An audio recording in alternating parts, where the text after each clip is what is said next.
자, 우리 요한계시록이 끝이 났고요. 이제 오늘부터는 구약의 에스겔서, 다니엘서 또는 이제 스가랴나 뭐 요런 몇 개 요 구약 성경 가운데서 종말에 대해서 이야기하고 있는 요런 성경들 있잖아요. 그런 것들을 좀 살피면서 이 요한계시록의 이 종말과 어떤 연관이 있으며 또 우리는 사실 지금도 종말을 향하여 한 걸음 한 걸음 나아가는 사람입니다. 뭐 우리 주님 재림 날을 향해서도 한 걸음 한 걸음 나아가고 있지만 또한 우리 인생의 종말의 날을 향해서도 한 걸음 나아가고 있는 사람들이다. 그래서 어떤 종말, 끝, 마지막 이것을 위해서 준비하는 인생이 돼야 되겠다라는 생각이 좀 들어서 에스겔의 구약에 나오는 종말에 관계된 성경 이런 것들을 조금 살펴보려고 생각합니다.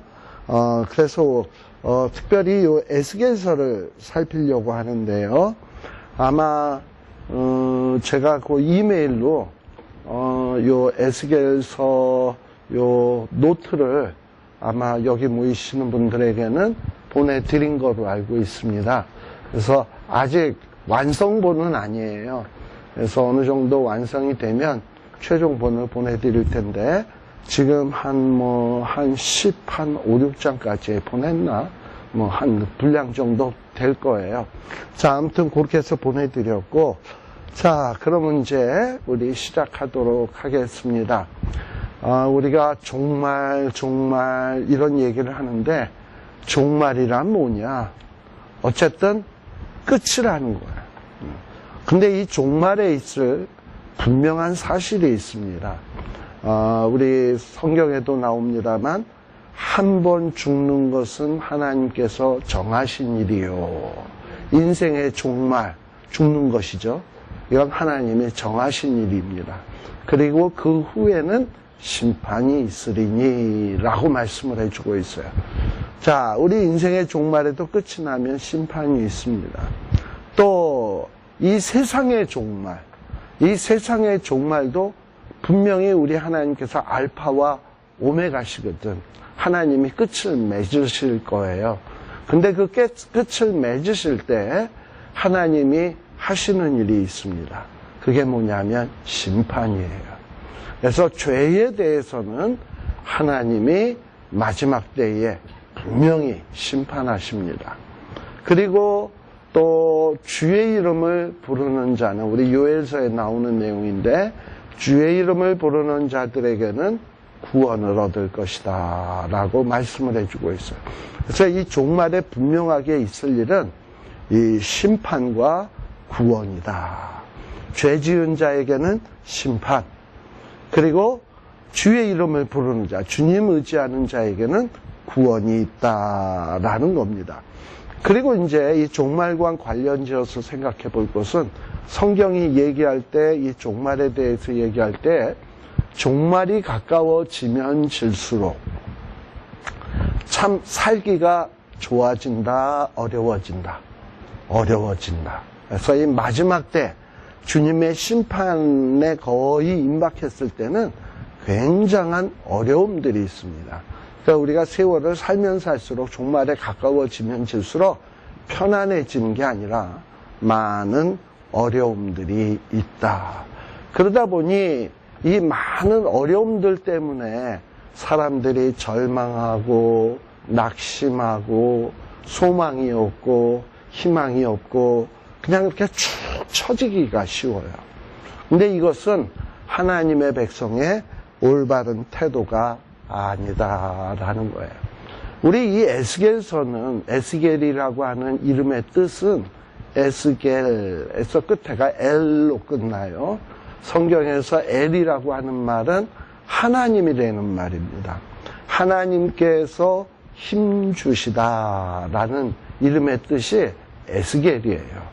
그래서 에스겔이 선지자 활동하는 이 모습과 에스겔의 이름이 참 이게 연관성이 참 많다. 뭔가 이렇게 의미가 일맥상통한다라는 이런 느낌이 들어요. 사실 에스겔은 우리 에스겔서 1장 1절에 보게 되면 이렇게 시작합니다. 제30년 4월 5일 내가 그발 강가에서 사로잡힌 자 중에 있더니 라고 되어 있습니다. 자, 에스겔은 지금 어디 있냐? 그발 강가 사로잡힌 자 중에 있었다.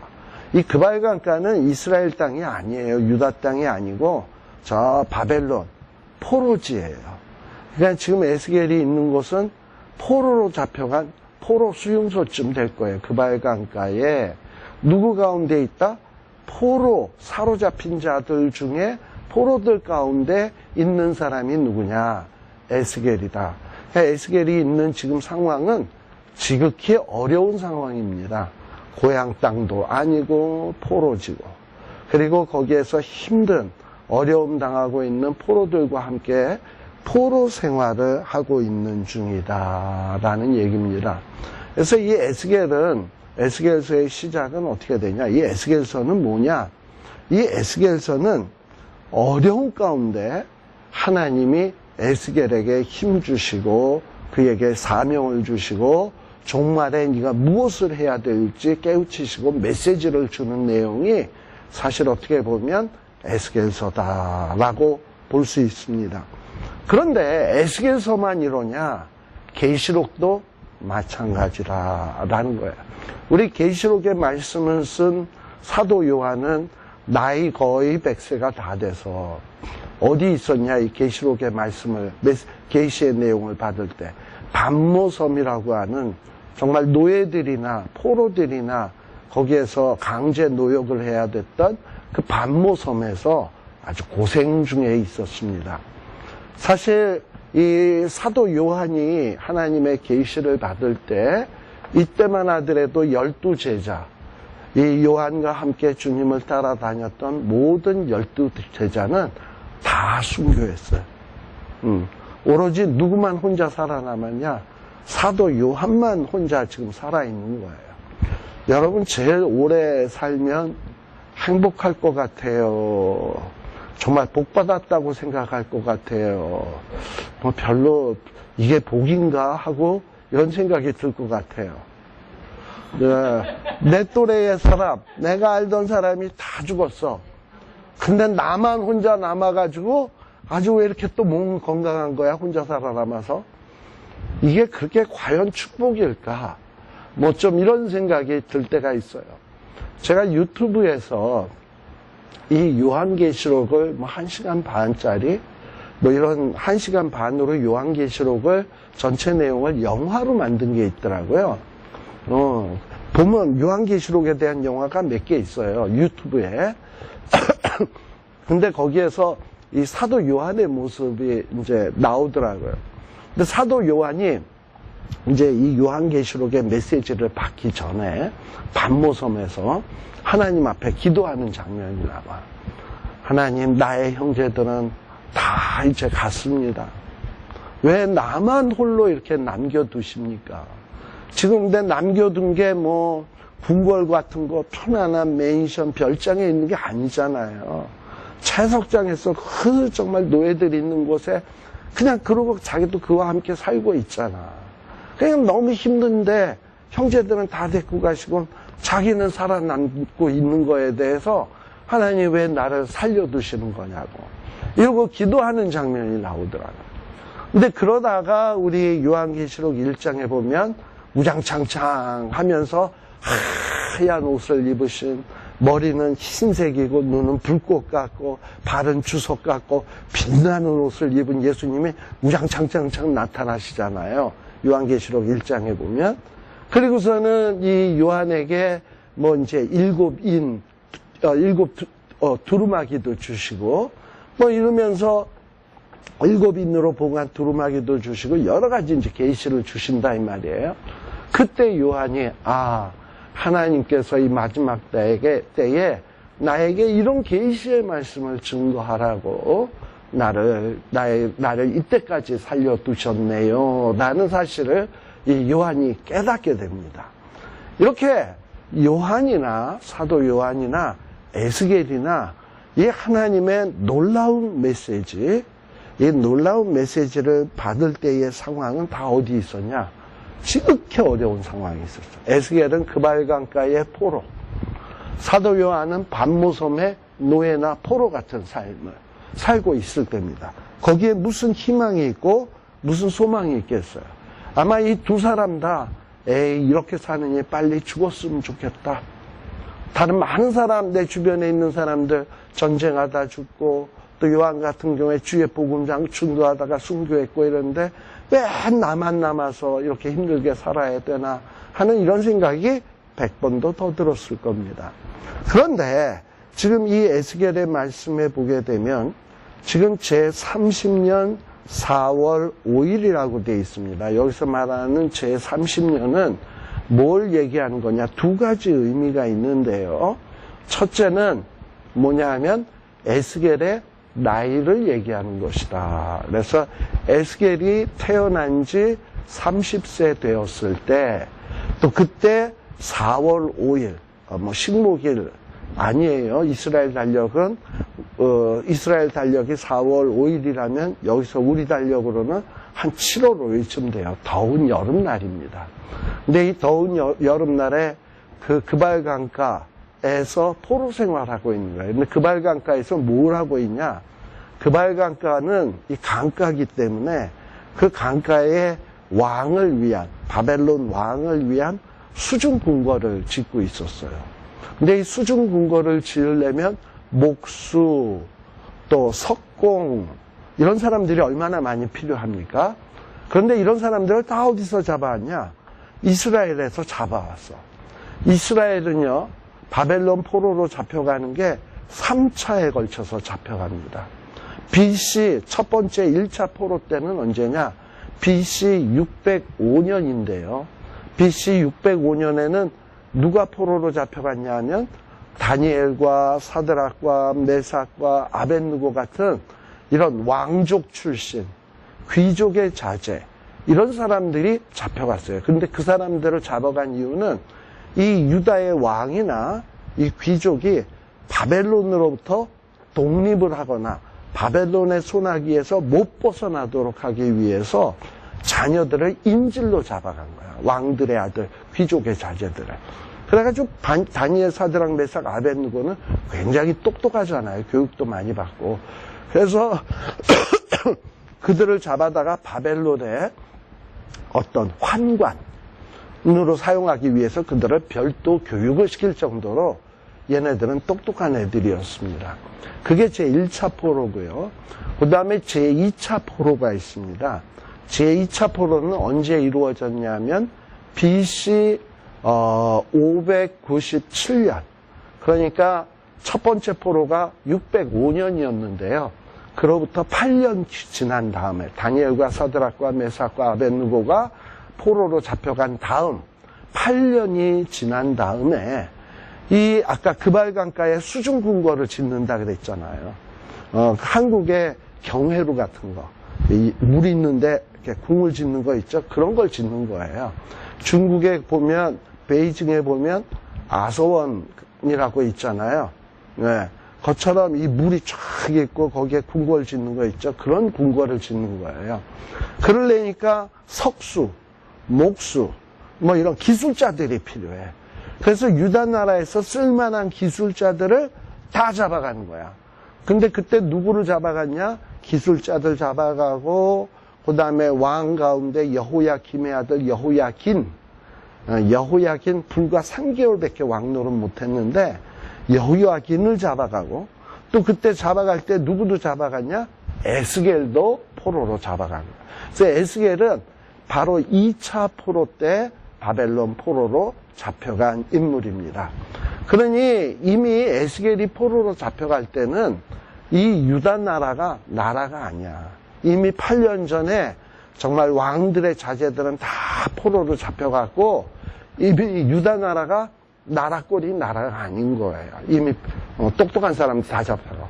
그런데다가 또 이 BC 597년 되니까 왕이 또 포로로 잡혀갔잖아. 이게 무슨 나라입니까? 여호야긴 왕. 그래도 유다의 왕인데 왕을 바벨론이 마음대로 포로로 잡아가고 또 게다가 유다 나라의 쓸만한 기술자들 다 잡아가고 또 누굽니까? 지금 이 에스겔도 지금 이때 에스겔의 포로로 잡혀갈 때 나이가 몇 살이냐 하면 25이었어요. 25세 포로로 잡혀가는 거예요. 여러분들 나이 25이면 가장 그야말로 싱싱한 나이 아니겠습니까? 그죠? 가장 싱싱하고 가장 힘이 있고 가장 모든 능력이 최고조일 때예요. 그리고 에스겔은 1장 3절에 보게 되면 에스겔의 아버지는 누구로 돼 있냐? 부시로 돼 있어요. 대통령 부시가 아니고 부시의 아들 이렇게 돼 있어요. 그리고 에스겔의 아버지는 직업이 뭐냐? 제사장이에요. 자, 에스겔의 아버지가 제사장이라면 세월 지나면 에스겔도 뭐가 되게 돼 있다? 제사장 되게 돼 있다. 원래 이 제사장으로서 일하기 시작하는 나이는 언제서부터냐면 레위기에 보면 25부터예요. 25은 정식 제사장은 아니야. 우리 교회로 치면은 전도사야. 제사장, 목사 밑에 전도사로서 어떤 견습 제사장으로 일을 시작해요. 25세. 그리고 정식 제사장으로 취임하게 되는 것은 나이 30입니다. 자, 그러니 지금 에스겔은 25세에 바벨론 포로로 잡혀가게 되는데 이때가 유다에 있었으면 뭐냐? 견습 제사장으로서 일하기 시작할 나이야. 제사장으로서 해야 될 일들을 배울 나이야. 그런데 그런 배울 나이에 에스겔은 유다에서 제사장 수업을 한 게 아니라 바벨론 포로로 잡혀와서 이 포로 생활, 노예 생활을 했단 말이지. 배울 건 안 배우고 맨날 노가다만 하고 벽돌 날르고 그야말로 바벨론 사람들한테 쥐어 터지고 뭐 이런 생활만 했단 말이죠. 그러니 이 5년 동안의 생활이 얼마나 흑암의 세월이었겠습니까? 근데 이 5년이 세월이 지난 후 지금 1장 1절에 나오듯이 제30년 이렇게 된 것은 바벨론 포로 생활이 5년 지난 다음 30년 되었을 때 4월 5일 날 이 에스겔이 엄청난 광경을 보게 되는 거예요. 그발 강가에 사로잡힌 자 중에 있더니 정말 절망과 아무 소망 없는 그런 상황 중에 있었는데 그런 상황 중에 갑자기 뭐가 열렸다? 하늘이 열리며 하나님의 이상을 보여주셨다라는 거예요. 바로 이 에스겔이 보는 이상은 절망 중에 그리고 정말 낙심 가운데 있을 때 하나님이 보여주신 이상입니다. 그리고 이제 유다 나라는 어떻게 되냐? 이렇게 에스겔이 포로로 잡혀갔죠. 597년에. 그리고 이 환상을 지금 에스겔서 1장에 나오는 환상을 보게 되는 것은 BC 592년이에요. 그리고서는 유다 나라가 최종적으로 멸망할 때가 언제냐? 586년이거든요. 그러면 지금 에스겔이 이 환상을 볼 때가 592년인데 586년이면 6년만 지나면 5, 6년만 지나면 이 유다 나라는 어떻게 될 거냐? 완전 망하는 거예요. 망하는 걸 우리가 뭐라 그러죠? 종말. 유다의 종말을 구하게 되는 거예요. 그러니까 이제 지금 에스겔이 말씀을 받는 요 입장으로부터 종말이 얼만큼 남았냐? 6년 남았어요. 근데 요 6년 남았을 때 하나님은 요 6년 남아있는 요 종말을 대비해서 에스겔이 뭘 해야 되는지, 어떤 말씀을 외쳐야 되는지, 너는 어떻게 살아야 되는지 하는 것들을 쭉 계시해 주는 내용이 어떻게 보면 요 에스겔서다라는 거예요. 그리고 정말 우리 사도 요한은 계시록에 받을 때 상황이 어떠하냐? AD 70년에 이미 유다 나라가 종말을 고했어요. 그리고 지금 종말된 상황에서 이스라엘 모든 백성들이 전 세계로 흩어져서 홈리스처럼 살고 있어요. 아무런 희망이 없을 때예요. 그런데 하나님은 이 사도 요한에게 어떤 종말에 대해서 보여주시냐? 마지막에 정말 최후의 종말을 보여주면서 어떤 준비를 해야 될 것인지를 보여주고 있습니다. 그래서 우리가 에스겔서의 종말, 요한계시록의 종말, 이런 걸 보면서 종말을 앞두고 하나님의 사람들은 어떻게 살아야 되겠구나. 종말을 이기려면 어떤 생각을 갖고 살아야 되겠구나. 또 종말에 내가 무엇을 해야 되겠구나 하는 것들을 우리가 배워야 되겠다라는 겁니다. 사실 오늘도 째깍째깍 시계는 가고요. 우리 인생의 종말을 향해서 우리는 한 걸음 한 걸음 나아가고 있고요. 또 이 세계의 종말을 향해서도 지금 시계는 계속 돌아가고 있습니다. 근데 이렇게 종말을 향하여 계속 움직여 가는데 우리는 오늘이 이만인가 보다, 내일이 저만인가 보다, 어제나 오늘이나 내일이나 한결같이 똑같이 아무 생각 없이 살아간다면 이건 하나님의 온전한 사람의 모습이 아니다라는 거예요. 그 다음에 에스겔서의 중요한 메시지 가운데 하나는 먼저 요한계시록의 얘기는 뭐였습니까? 불완전한 교회가 어떻게 완전한 교회가 될 수 있는가 하는 것을 쭉 보여주는 내용이 요한계시록의 내용이라 그랬어요. 그래서 이 불완전한 교회가 불완전해지게 된 이유는 사실 사탄 때문이다. 그래서 하나님이 이 사탄이 망가뜨려 놓은 이 세상을 정신 차리라고 7시리즈 심판으로 막 징계하시죠. 야, 사탄이 막 미혹하게 해서 너희는 바다에서는 바다의 신을 섬겨야 돼. 또 산에서는 산신령을 섬겨야 돼. 이러면서 사람들을 막 미혹했잖아요. 그래서 전 세계에 보면 어느 나라나 우상이 없는 데가 없어. 사탄에게 다 미혹당해서. 그런데 우리 하나님께서는 7시리즈의 심판을 하시는 이유가 뭐냐? 7인, 7나팔, 7대접, 이 심판을 하는 이유는 뭐냐? 그리고 7인, 7나팔, 7대접을 통해서 하나님이 징계하는 징계의 대상이 뭡니까? 보통 땅, 바다, 물의 근원, 해달별, 얘네들을 치시잖아요. 그래서 땅, 바다, 그 다음에 물의 근원, 해달별은 어떤 인간이 숭배해야 될 대상이 아니라 하나님이 인간을 위해서, 인간의 필요를 위해서 주신 하나님의 은혜의 선물이에요. 그래서 땅과 바다, 하늘, 물의 근원을 보면서 경배할 게 아니라 그런 어떤 하나님이 은혜를 주신 하나님을 기억하면서 하나님을 예배해야 되는 게 이게 원칙이라 이 말이에요. 또 사람들이 그렇게 살질 않으니까 하나님이 땅과 바다와 물들의 근원과 해달별들과 이런 것들을 막 치시는 거야. 이것들은 경배의 대상이 아니라 하나님의 피조물에 불과하다. 이것은 너희에게 준 하나님의 은혜의 선물인데 왜 너희들이 이런 거를 숭배하느냐? 이거 깨달으라고 치시는 거예요. 근데 이렇게 사람들이 어리석어지게 된 원인이 어디 있습니까? 사탄 때문이었잖아요. 그래서 또 요한계시록의 3번째 파트 부분에는 하나님이 뭘 치시냐? 이 음료, 그 다음에 사탄의 삼위일체, 이런 것들을 치신단 말이죠. 음료는 뭐냐? 사탄이 세워놓은 악의 시스템이에요. 근데 많은 사람들이 그 시스템에 속아서, 음료에게 속아서 타락하고 범죄했단 말이죠. 그래서 하나님이 그걸 다 무너뜨릴 거예요. 종국에는 뭘 무너뜨리냐? 악의 삼위일체도 하나님이 무너뜨릴 거예요. 그래서 어떻게 되냐? 불완전한 교회가 완전한 교회로 변화된다라는 내용을 설명하는 게 요한계시록입니다. 반면에 이 에스겔서는 뭐냐? 제가 아까 얘기했잖아요. 에스겔서가 2차 포로 때 잡혀갔다고.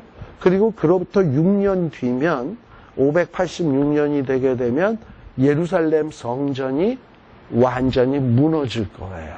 완전히 성전이 온데간데 없이 사라지게 될 거야. 그러면 유다의 백성들은 얼마나 멘붕이겠습니까?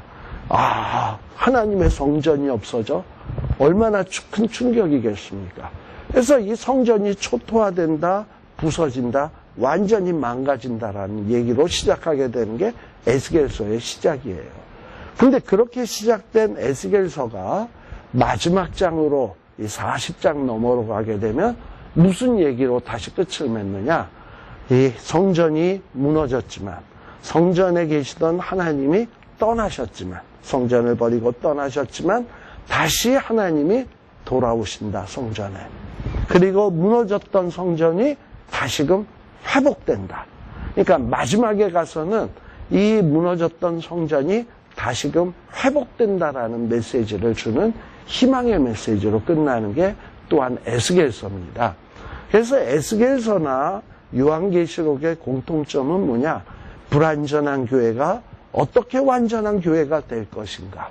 이 얘기가 요한계시록 얘기고, 에스겔서는 뭐냐면 무너졌던 성전이, 떠나셨던 하나님이, 성전을 떠나셨던 하나님이 어떻게 다시금 이 무너졌던 성전이 다시 세워지며 어떻게 떠나셨던 하나님이 다시 돌아오는가, 어떤 희망을 주는 메시지다라는 거예요. 그래서 하나님의 백성에게 있어서 정말 마지막의 종말은 무엇이냐? 심판이 아니라 회복이에요. 제가 아까 종말에 나타나는 두 가지가 있다 그랬죠? 죄를 짓는 자들에겐 심판이겠지만 주의 이름을 부르는 자들에게는 구원이라고. 그래서 어쨌든 저와 여러분들의 마지막 종말은 뭐냐? 주의 이름 부르고 주님 의지하면 그것은 승리로 끝날 거예요.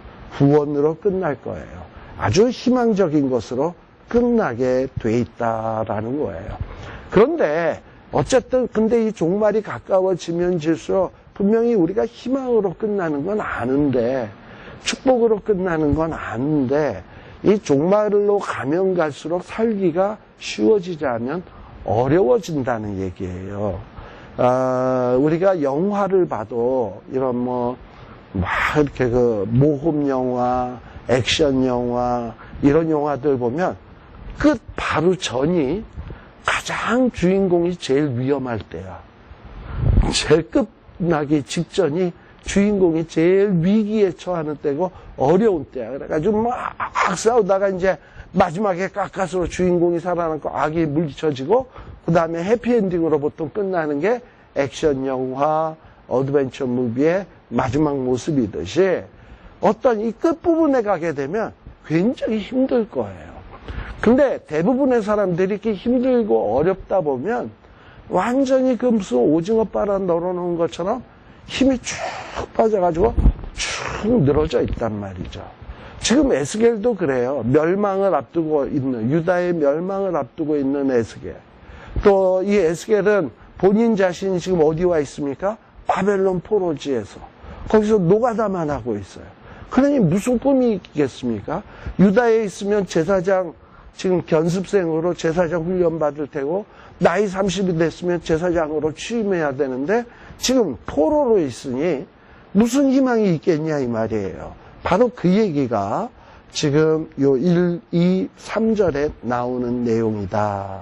자, 그런데 이런 상황에 갈대아 땅 3절, 갈대아 땅 그발강가에서 여호와의 말씀이 푸시 아들 제사장, 이 얘기는 뭐냐면 제사장이 됐어야만 할 제사장 에스겔, 이 에스겔에게 어떻게 임했다? 특별히 임했다. 에스겔이 지금 그발강가에서 하나님, 저는 힘들어 죽겠어요. 저에게 어떤 뭔가 힘을 낼 수 있는 계기를 주세요 하고 구했나요? 안 구했어요. 그냥 절망, 낙심 속에 있었어요. 그런데 이런 에스겔에게 그냥 하나님이 특별히 임한 거야. 구하지도 않았는데. 왜 그러냐? 하나님이 에스겔을 쓰고 싶은 거예요. 그래서 에스겔에게 특별히 임해서 하나님의 권능이 에스겔 위에 임하게 되었다라는 거예요. 그러면서 요 4절서부터 우리 이제 나오는 내용을 보게 되면 이런 장면은 요한계시록에도 비슷한 장면이 나오고요. 그러죠. 자, 그러면서 요 4절서부터 아주 에스겔이 희한한 모습을 보게 됩니다. 자, 근데 이 에스겔이 보게 되는 이 희한한 모습은 어떤 모습인가 라고 얘기할 때, 이 에스겔서 이 1장 4절에 나오는 희한한 모습은 하나님이 부리시는 영들, 하나님이 부리시는 천사들, 이 천사들이 이 땅에서 어떻게 하나님의 뜻을 수행하고 있나 하는 모습을 보여주는 거예요. 마지막 이 종말의 때, 이 어두운 때에 하나님께서 자기의 영들, 하나님이 부리시는 영들을 통해서 이 땅에서 어떤 역사를 어떻게 하고 계시는가 하는 것을 지금 에스겔에게 이상 중에 보여주시는 거예요. 사실 천사도 영물 아닙니까? 그러니 우리의 눈으로 이렇게 볼 수 있는 존재가 아니에요. 하나님이 특별하게 보여주니까 보여주는 거지. 우리가 성경에 보게 되면 천사에 대한 얘기가 뭐 그렇게 자주 나오는 건 아니에요. 그러나 천사의 얘기가 없는 것도 아닙니다. 군데군데 조금씩 있어요. 그런데 일단 에스겔서에 나타나는 천사의 모습들, 이 5절, 4절서부터 이제 등장하게 되는데요. 천사란, 그리고 또 요한계시록에도 보면 힘새 천사 나오고, 일곱인이 찍힌 두루마기를 요한에게 주는 천사도 나오고, 여러 천사들에 대한 이야기가 나오죠. 이 천사가 하는 가장 중요한 일은 무엇인가? 라고 얘기할 때, 물론 천사에 대한 얘기가 성경에 자세히는 나오진 않지만 조금씩 나오는데요. 히브리서 11장, 히브리서 1장 14절. 천사가 뭐 하는 존재인가? 천사는 뭐 때문에 존재하는가? 하는 것을 좀 명확하게 얘기해 주는 구절이 히브리서 1장 14절이에요. 잘 한번 봅시다. 히브리서 1장 14절. 거기에 보면 무슨 천사? 모든 천사. 그러니까 하늘에 있는 모든 천사, 하나님이 창조하신 모든 천사들은 다 누가 부리는 영이냐? 하나님께서 부리는 영이에요. 근데 하나님께서 왜 이 천사들을 부리시냐? 그 이유가 있어요. 앞으로 구원을 얻을 후사. 앞으로 구원을 얻을 후사가 누굽니까? 저와 여러분. 그러니까 앞서 구원받은 우리 선배, 믿음의 선배들, 그리고 저와 여러분, 믿는 이제 이 하나님의 백성들, 하나님의 자녀들. 근데 이 하나님의 백성들, 하나님의 자녀들을 위하여 뭐 하라고 천사가? 섬기라고. 자, 그러면 하나님이 보실 때는 저와 여러분이 귀합니까? 천사가 귀합니까? 우리가 더 귀하죠. 우리를 위해서 뭐 하라고 보낸 존재냐면 섬기라고. 모든 천사가 다 그렇다는 얘기야. 모든 천사가. 뭐 천사 중에서 미가엘, 가브리엘은 센 천사니까 그거는 우리가 좀 섬겨야 되고, 밑바닥에 있는 천사들이 우리를 섬기는 게 아니라 미가엘이나 가브리엘이나 모든 천사들은 다 누구를? 하나님의 후사들을 섬기라고 하나님이 부리시는 영들이다. 그러니까 우리가 천사보다 레벨이 한 등급 높다. 그래서 우리가 나중에 찬송가에 보게 되면 천사도 흠모하겠네 하는 찬송 나오잖아. 그러니까 나중에 우리가 후사가 되어서 회복되었을 때 모습을 보면 천사도 와, 저 김철원이가 여기에 계신 권사님들이 뭐 저런 존재였어? 천사도 흠모할 만한 대단한 존재가 되는 거예요. 근데 하나님께서는 이 천사들을 부리고 계세요. 마지막 때만 부리는 게 아니라 지금도 부리고 계세요. 뭐 하라고? 하나님의 기업을 얻은 후사들을 지금도 섬기라고. 그래서 지금 우리 눈엔 안 보이지만 천사들은 우리를 지금 섬기고 있어요. 저와 여러분들을 섬기고 있다. 어떻게? 어떤 악으로부터 보호하려고 천사들이 노력하고 있고요. 그 다음에 내가 위험에 처했을 때 위험에서부터 구원하기 위해서 보호하고 있고요. 여러 가지 방법으로 지금 우리를 섬기고 있다. 우리가 못 느낄 뿐이지. 근데 저는 한번 좀 느꼈던 적이 있어요. 그게 뭐였냐면 집에 와이프도 없고 아무도 없을 때였는데요. 집에 그 담벼락 위에 그 담을 좀 가리기 위해서 이렇게 그 나무가 있잖아요. 이렇게 가드닝들이 쫙 이렇게 깎는 나무. 근데 그걸 내가 깎아보겠다고 그거를 아주 그냥 쫙 이쁘게 깎는다고 하는데 위에가 삐죽삐죽 쪄서 또 위에를 또 고르느라고 사다리를 탁 놓고 뒷마당에 올라가서 그거를 이렇게 자르고 있었어요. 근데 사다리가 이렇게 생긴 사다리 있잖아.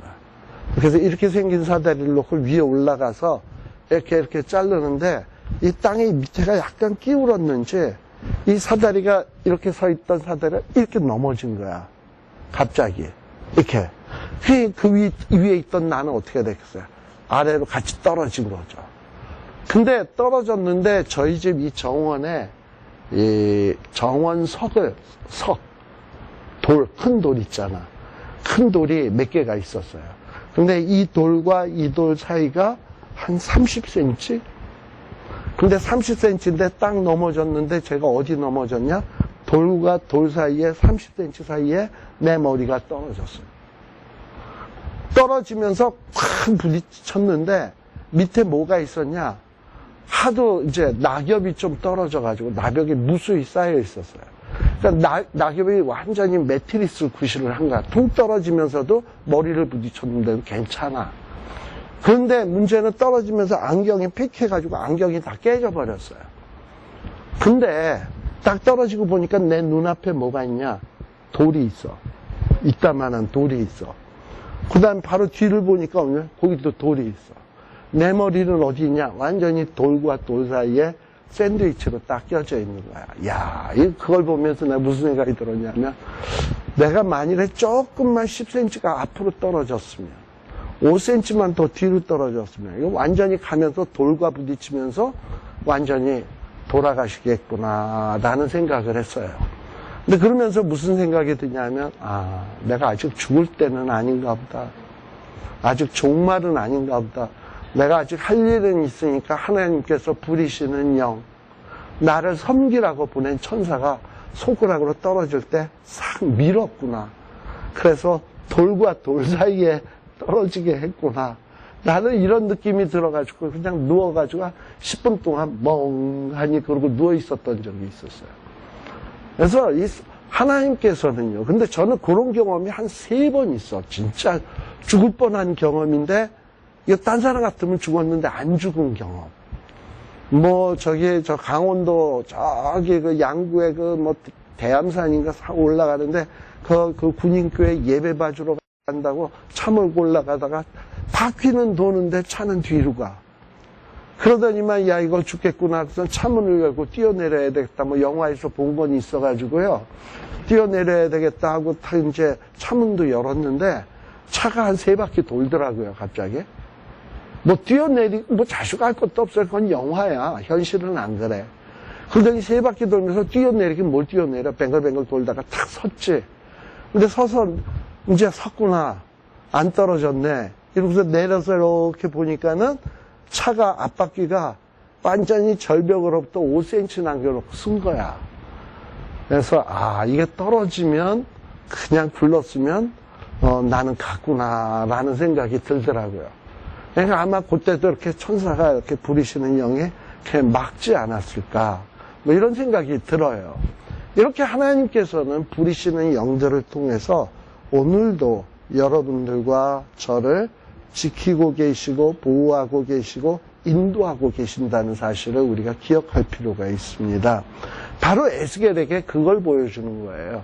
지금 에스겔이 바벨론 25세 잡혀와서 지금 나이가 30이 되는데도 제사장 견습생커녕 제사장은커녕 여전히 포로로 지내고 있는 거예요.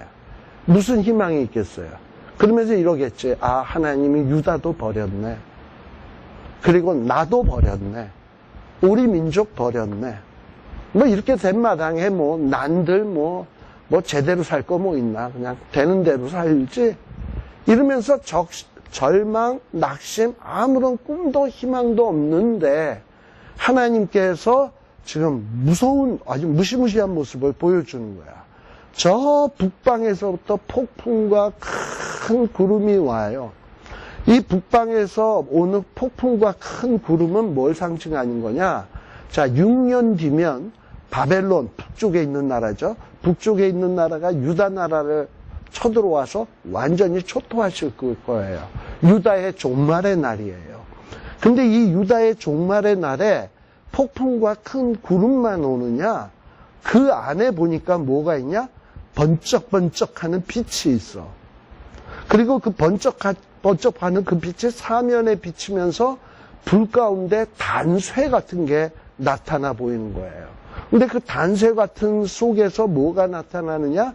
네 생물의 형상이 나타나는 거예요. 이 네 생물이 무엇이냐? 하나님을 보좌하는 영들이에요. 왜 네 생물이냐? 동서남북. 그래서 하나님이 온 우주 전체를 다스리듯 이 동서남북을 주장하는 네 생물을 통해서 온 하나님이 지으신 피조 세계들을 지금 다스리고 계신다 이 말이에요. 근데 이 네 생물은 그러니까 결국은 뭐냐? 하나님이 부리시는 천사야, 영이야, 영. 하나님이 부리시는 영물이라 이 말이에요. 근데 이 영물에는 뭐가 있냐? 영물이 어떻게 생겼냐? 우리 이미 계시록에도 이 모습은 나왔죠. 첫째는 사람의 형상이다. 즉 하나님이 부리시는 영들은 단순한 로봇 같은 존재가 아니라 굉장히 사람처럼 뛰어난 지혜와 이성이 있다. 그리고 또 여기 6절에 보면 그 다리는 곧고 발바닥은 송아지 발바닥 같다. 마광한 구리같이 빛난다. 여기 보면 다리, 발바닥, 그리고 이 발바닥이 든든한 마광한 구리 같다. 이 얘기는 뭐냐 하면 이 하나님의 종들이 아주 충직하고 하나님이 시키시는 명령들을 아주 그냥 왜곡함이 없이 순종하는 이런 모습이에요. 또 8절에 보면 날개가 있고요. 그러니까 이 하나님이 부리시는 영들은 굉장히 신속한 존재야. 또 거기에 보면 뭐가 있다? 사람의 손이 있어. 그러니까 이 손은 보통 일하는 거잖아. 이 하나님의 영들은 하나님이 명령하시는 일들을 행하는 존재예요. 그리고 이 날개가 여러 날개가 있는데 다 서로 연하였다. 부리시는 영들이 각각 날개들을 갖고 있는데 이것들이 지멋대로 그냥 지 생각대로 막 움직이는 게 아니라 이 하나님의 뜻 안에서 아주 치밀하게 연결이 돼 있다는 거예요. 그리고 하나님이 명령을 내리게 되면 행할 때는 뒤도 돌아보지 않냐고 일제히 앞으로 곧게 행한다. 명령이 떨어지면 일제히 하나님의 영을 행한다. 그리고 아까 4개의 얼굴이 있다 그랬는데 10절에 보면 아픈 사람의 얼굴, 지성이 있다 그랬죠. 넷의 우편은 무슨 얼굴? 사자의 얼굴. 사자의 얼굴이라는 건 뭐예요? 사자하면 강직한.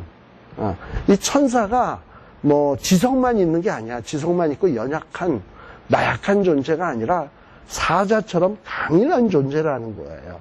또 좌편은 무슨 얼굴? 소의 얼굴. 이 얘기는 아주 충성스러운 소처럼 우직한 존재라는 거예요. 하나님의 명령을 그대로 순종하는. 그리고 4번째의 그 얼굴의 모습은 뭐 같다? 독수리 같다. 이 얘기는 뭐냐면 굉장히 신속하고 민첩하다라는 거예요. 그래서 이 4개의 얼굴이 시사하는 건 뭐냐? 천사의 속성을 얘기하는 거예요.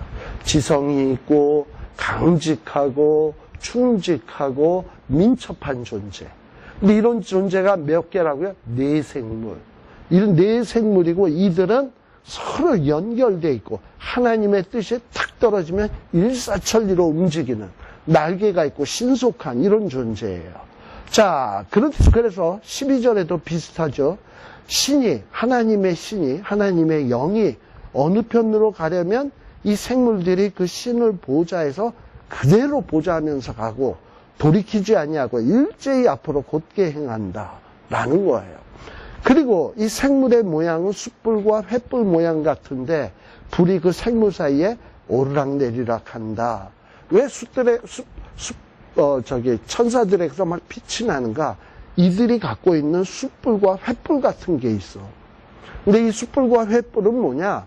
이제 하나님을 대리해서 이 땅 위에 심판의 불을 퍼부을 건데요. 이걸 누가 수행할 거냐? 천사들이 할 거예요. 그래서 이 천사들이 불을 가지고 왔다 갔다 하고 하는 거야.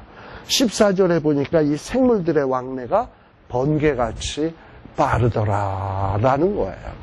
즉 무슨 얘기입니까? 이런 모습을 에스겔에게 보여주는 이유. 야, 하나님이 너를 버렸어? 하나님이 유다를 버린 것 같아? 하나님이 이 민족을 버린 것 같아? 성전을 버린 것 같아? 천만의 말씀. 하나님은 지금도 하나님이 부리시는 영들을 통해서 하나님의 후사들, 하나님의 영원한 기업을 얻을 후사들을 위해서 지금도 이 대단한 천사를 부리미치면서 섬기라고 너희를 향하여 보내고 있어. 지금 에스겔 봐봐. 지금 너에게도 지금 이 천사들이 와서 이렇게 천사들이 분주히 움직이고 있지 않니? 그동안 네가 보지 못했을 뿐이지 하나님은 절대 너를 버리지 않았어. 그리고 하나님은 너를 회복하기 위해서 하나님이 이 부리시는 영들을 통해서 너를 섬기게 할 거야. 그러니 힘을 내 하는 이 메시지가 뭐냐면 바로 이 에스겔 1장의 메시지다라는 거예요.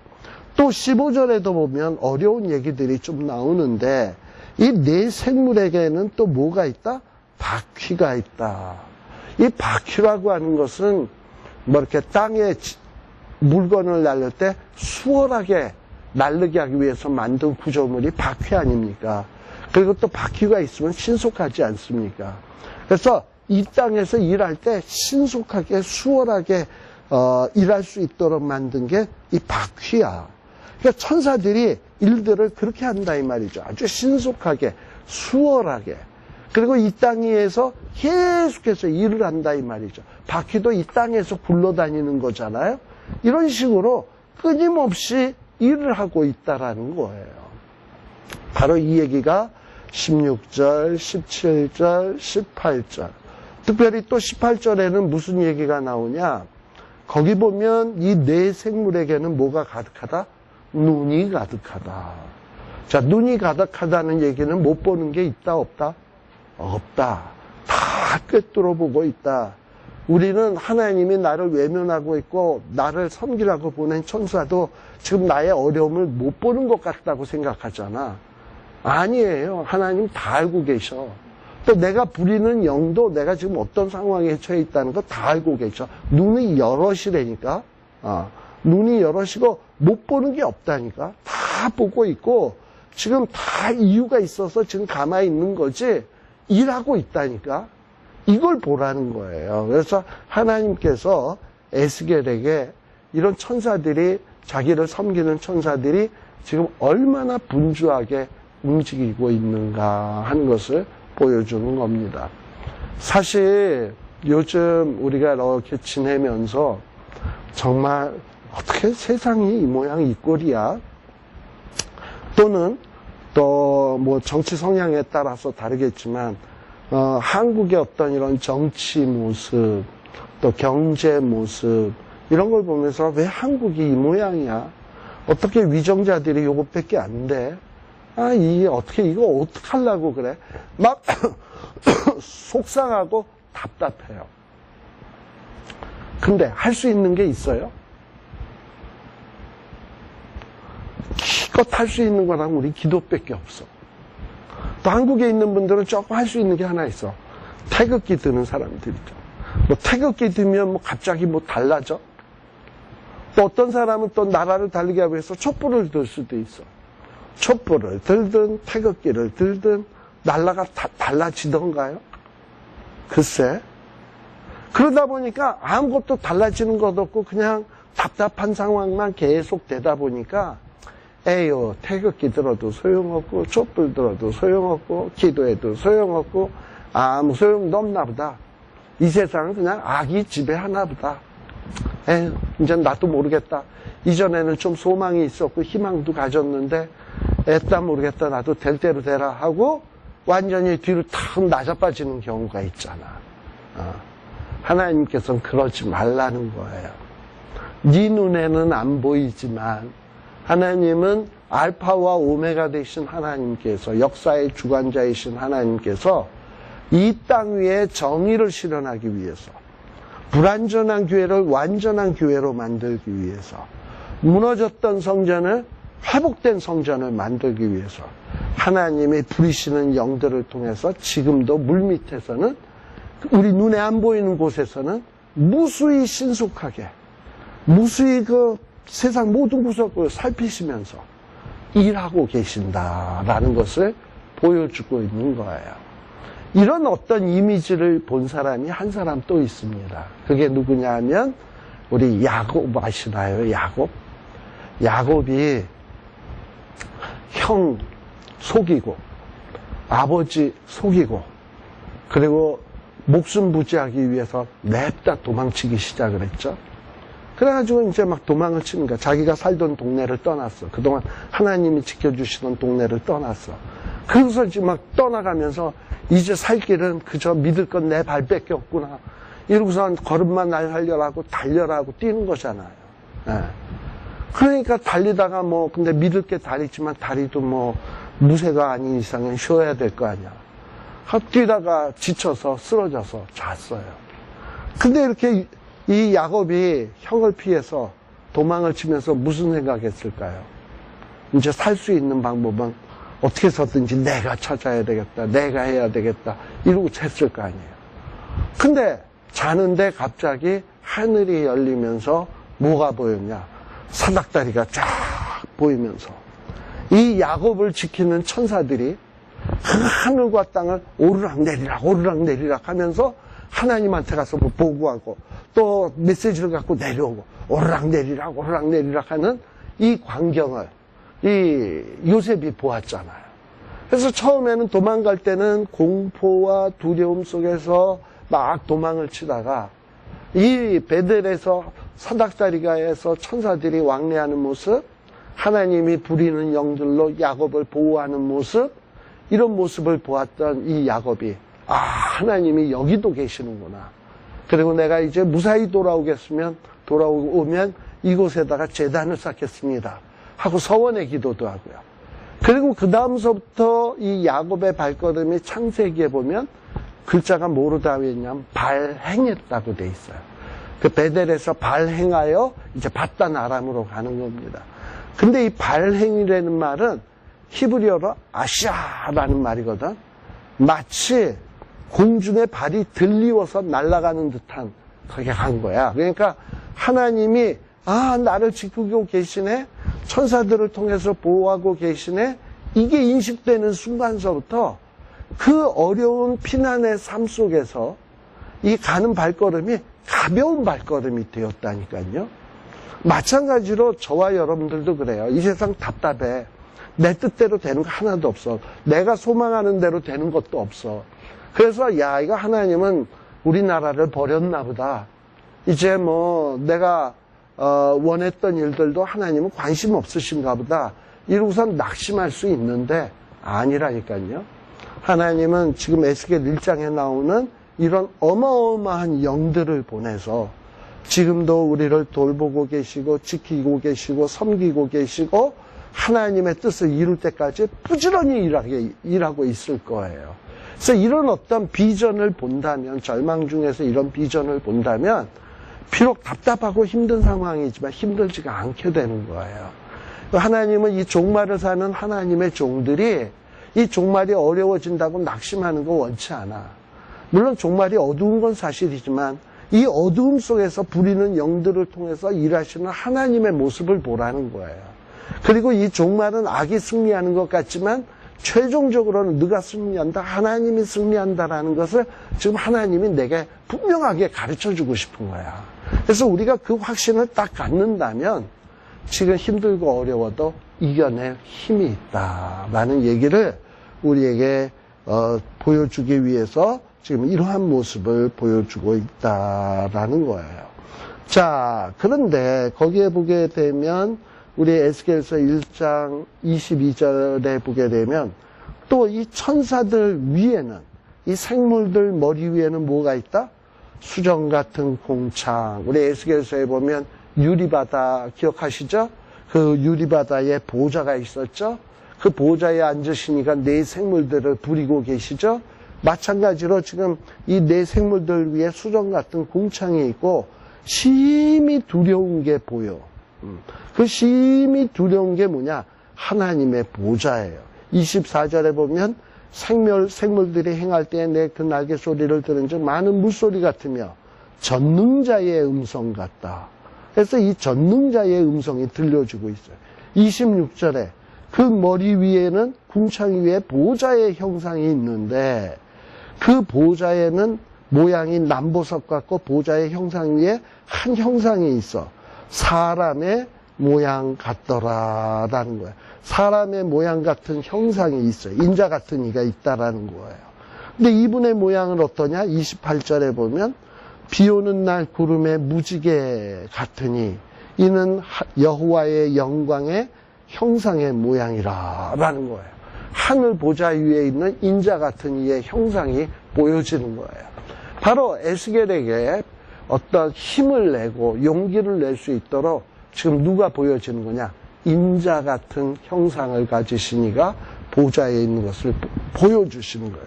우리 에스겔서 1장에서, 요한계시록 1장에서도 반모섬의 절망 가운데 있었던 요한에게 불꽃 같은 눈을 가지신 이 하얀 제사장이 입는 세마포를 입으시고, 그렇죠? 흰 머리에 바른 주석 같은 빛나는 옷을 입으신 인자 같으신 이가 이 사도 요한에게 나타나 보여주지 않습니까? 이렇게 정말 어려운 때에 힘을 낼 수 있는 최선의 방법이 무엇인가? 바로 주님을 보는 거예요. 우리가 알다시피 이사야서에서도 이사야가 선지자로 부름을 받을 때 뭘 봤냐? 성전 안에서 이사야 6장에서 거룩한 보좌에 앉아 계신 여호와의 영광의 모습을 보았어요. 바로 그것이 계기가 되어서 이사야 선지자가 선지자 일을 할 수 있어요. 사도 바울도 사울에서 바울이 되게 된 계기가 무엇인가? 반모섬에서 예수님을 만났어요. 예수님의 음성을 들었어요. 그리고 또 바울의 고백에 의하면 바울은 기도 중에 저 3층 천에도 갔다 왔다 그랬잖아. 아마 바울도 에스겔이 봤던 것 또는 사도 요한이 봤던 것을 봤을지도 몰라요. 그렇죠? 그래서 그런 걸 본 다음서부터 바울이 전 세계를 뛰어다니며 복음을 증거하는 바울이 될 수 있었어요. 스데반 집사님도 돌에 쳐맞을 때 그 얼굴이 천사의 얼굴처럼 빛날 수 있게 되었던 것은 이 하늘에 계신 예수님이 일어나서 스데반을 지켜보고 있는 모습을 보았습니다. 이렇게 어려운 상황 속에서 주님을 보았던 자들은 아주 나약한 존재가 아니라 강력한 주의 일을 하는 존재들로 바뀌게 되었다라는 것을 기억하십시오. 그래서 여러분들도 기도를 할 때 어떤 기도를 하셔야 되냐면 하나님, 이 어두운 때를 살아가는 나에게도 주의 영광을 보여주옵소서. 인자 같으신 그 영광의 모습을 보여주옵소서. 그래서 이 땅 위에서 어둠 속에서 오징어 빨아 널어놓은 것 같이 쭉 쳐져서 살아가는 존재가 아닌 하나님의 손에 들림받아서 조금이나마 쓰임받는 존재로 살게 해달라고 여러분들이 간절히 사모해야 되지 않을까 싶습니다. 잠시 쉬었다가 또 가도록 하겠습니다.